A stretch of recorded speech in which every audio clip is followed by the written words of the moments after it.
Sou Paulo Caroli e este é o podcast Mínimo Viável, onde compartilho conhecimento sobre as novas relações de trabalho e assim contribuo para a transformação de um mundo melhor.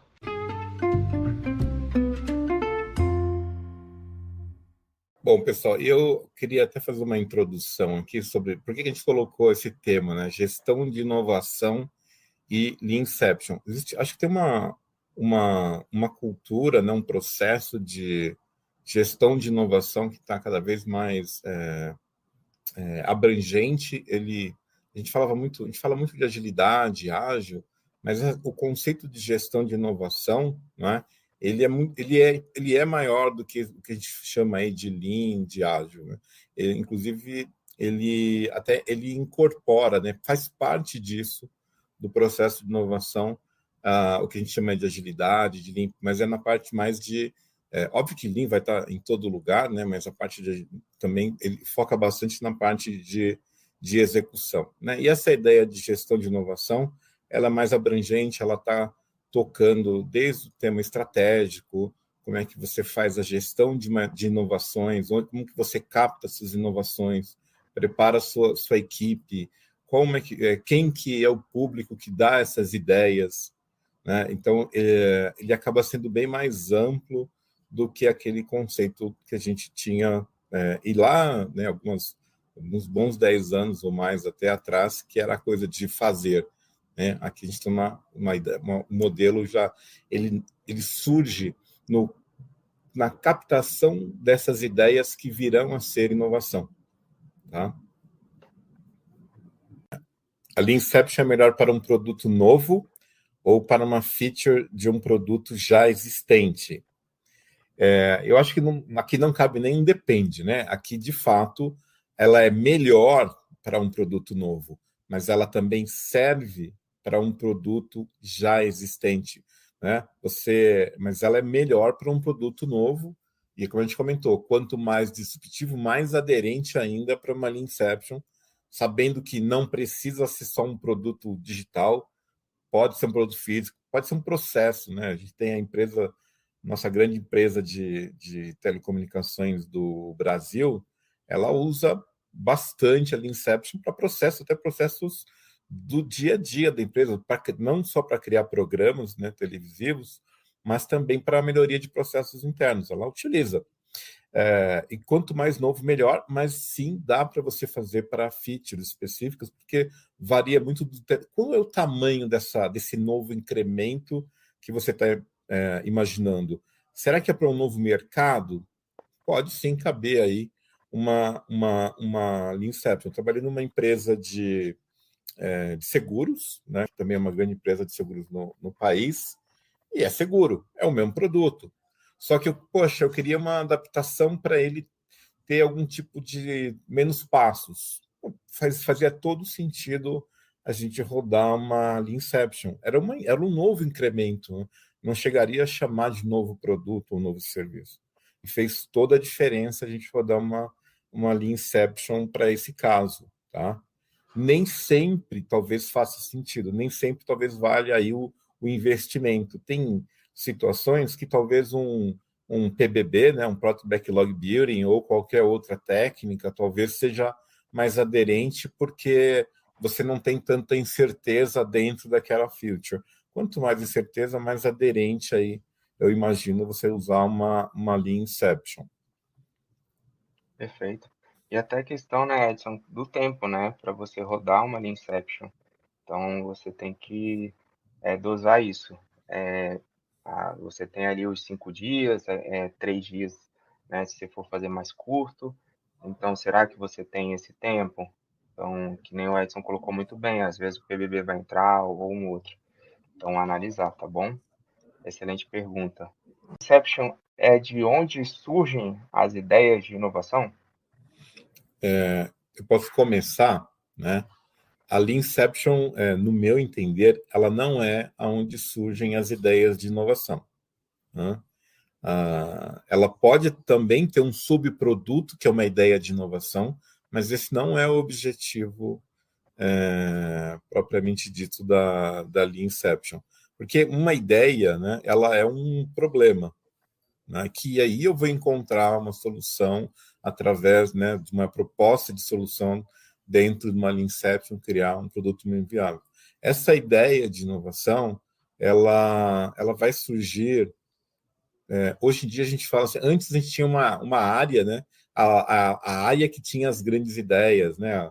Então só uma área tinha as ideias. Então ou era o dono da empresa tinha as ideias.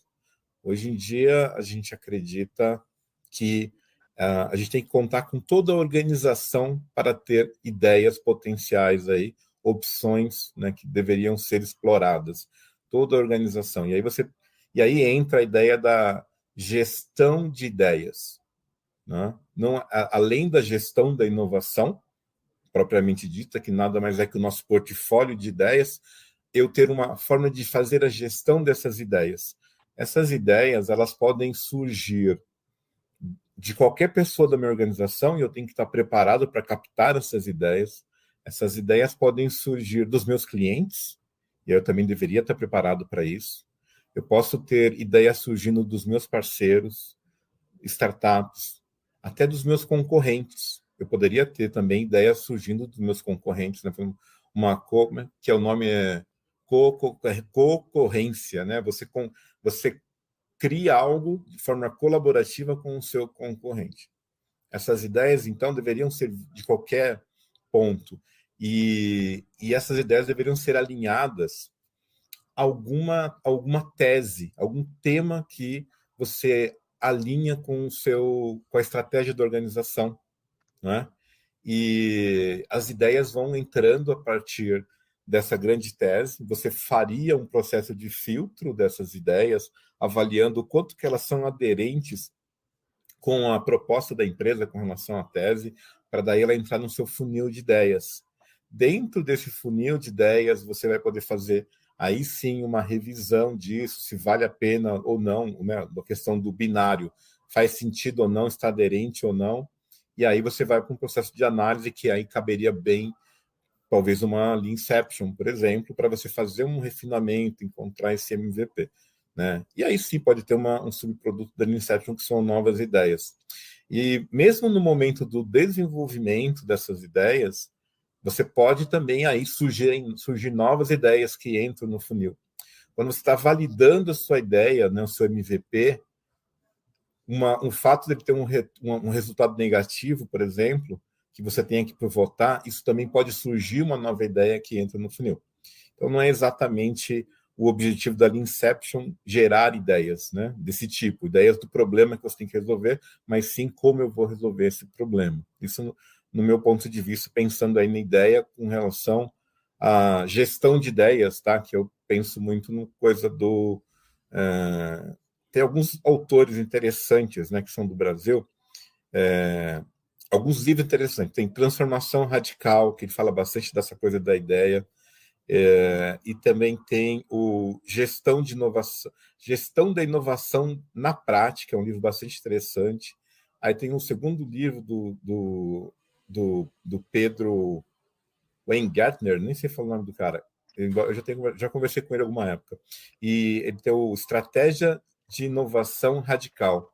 É muito interessante, né, fazendo propaganda aqui para eles, eles têm essa estratégia de inovação radical e o transformação radical, eles têm uma consultoria de inovação muito boa, essa consultoria, assim como o pessoal do Gestão da Inovação na Prática, é uma outra consultoria também, um pessoal super top com relação a isso, e eu acho que os dois eles falam muito parecido com essa coisa da gestão da ideia ser diferente da gestão da inovação, né? A gestão da inovação é a gestão do portfólio, e a gestão da ideia é eu captar essas ideias para entrar nesse portfólio. Aí se queria comentar aí. Excelente. E eu até quero fazer uma pergunta agora que eu fiquei curioso. E isso eles colocam isso para toda a organização, Edson, para captar essas ideias, para toda a parte de negócios? Isso. Tem até algumas empresas, inclusive, que eles têm produtos para isso, para captar essas ideias. Se eu não me engano, essa consultoria que é do Pedro Weingartner, ele tem um sócio, ele tem alguns livros, né? A Estratégia da Inovação Radical, e tem mais um livro que eu comentei aí. Se eu não me engano, eles têm até um produto que é gratuito.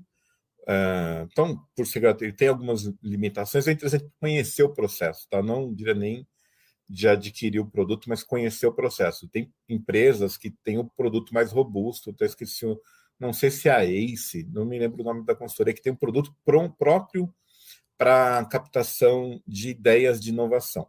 Basicamente, você define uma tese, você publica essa tese é alguma coisa do tipo, nós acreditamos que nós podemos crescer no mercado tal através de tal coisa. E, a partir dessa tese, né, as pessoas submetem ideias. E, normalmente, você dá algum tipo de benefício pela ideia. Então, cada organização pode criar a sua forma de dar esse benefício. Você pode falar assim, eu vou dar uma experiência, pode ser um valor, pode ser uma experiência se a ideia for selecionada, pode ser um brinde para qualquer ideia, né? Porque você também faz um filtro binário, né? Porque a ideia é você captar muitas ideias. Então, de forma binária, alguém fala, um grupo normalmente fala, bom, essa ideia, ela é ou não é aderente ao princípio que foi definido? Ela é ou não viável? Binária, aí ela passa e entra no funil, onde ela vai ter, aí sim, toda uma avaliação de viabilidade, mais investimento. Isso você pode abrir para toda a organização. Porque para sair daquela ideia do só aquele departamento é que tem as grandes ideias. Porque o princípio da inovação é que nós temos que ter muitas opções. Não é? O próprio, quem viu o Taleb, sabe? Assim, tem que ter muitas opções. E opção não quer dizer que eu vou exercer essas opções, mas eu ter essa opção, né, de poder experimentar aquela ideia. Então, eu tenho que ter muitas ideias para elas irem entrando no funil e ficarem no caminho. Né? Porque algumas coisas não vão valer investimento, algumas coisas eu vou experimentar um MVP e eu descarto, o outro deu certo o MVP, eu posso fazer um incremento, algumas coisas nem vão chegar numa Lean Inception, por exemplo, que ela já caiu fora lá na opção do filtro binário, e a ideia é você abrir para toda a organização. Além disso, você também poder abrir para toda... Às vezes você não se limita à organização, vocês devem conhecer vários sites aí que você abre para qualquer pessoa que queira submeter uma ideia.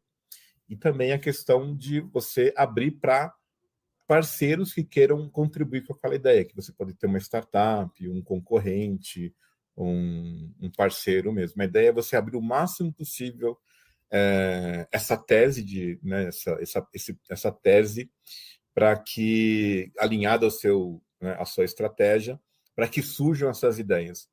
Porque, pessoal, a maior parte das ideias, ela não vai dar em nada. A gente sabe que mais de 90% de qualquer startup, ela vai falir, ela não vai dar certo. Então, imagina a sua organização que precisa sempre estar se reinventando, colocar todos os ovos numa única cesta. Não vai funcionar. Então, assim, E esse é o ponto, né, pessoal? Esse é o desafio quando a gente fala de inovação disruptiva. Que a gente tem uma experiência... muitas empresas, né, muitos executivos, eles acreditam que qualquer ideia ela tem que dar certo. E se ela não der certo, né, não é aceitável a falha, né, porque qualquer falha é um fracasso e tal. E para ideias disruptivas não funciona assim, porque a maioria não vai dar em nada. Total. Quería agregar un par de cositas por lo que comentás, Edson, que me parece muy interesante, esta gestión de innovación. Y es un highlight, ¿no? O sea, como un subrayado de algunas cosas que dijiste. La primera es, no hay innovación si no hay diversidad, ¿no? Gente diversa, cabezas, mentes diversas, diferentes, que esto contribuye en no tener los huevos en la misma canasta, como comentaste. Y la otra cosa que me gustaría subrayar es safe spaces, estos espacios a salvo que nosotros como facilitadores en nuestras organizaciones generamos para que los equipos puedan hablar, o sea, puedan dar ideas y demás. Lo importante que es esto en bueno, justamente para generar innovación, ¿no? Perfeito. Espaço seguro é extremamente importante e é isso. E vocês viram assim, a importância que o Edson trouxe aqui em relação à inovação, como o Leanception encaixa, né? Que é o processo da gente estar alinhando essas pessoas em busca de construir um produto certo, né? De a gente estar trabalhando nessa direção. E é um processo fantástico, assim, a gente recomenda muito. É aqui o episódio de hoje. Espero que tenha gostado. Eu te peço para se inscrever e recomendar esse podcast na sua plataforma de podcast preferida, como Spotify, YouTube, e nas redes sociais. Ou, como eu prefiro, recomende aos seus amigos. Assim você me ajuda com a missão de compartilhar conhecimento sobre as novas relações de trabalho, de forma a contribuir para a transformação de um mundo melhor. Esse podcast não tem patrocinadores. Então, se você vem curtindo esse podcast e quer colaborar com a nossa equipe, vá em www.mepagaumcafé.com.br/Carole. Muito obrigado.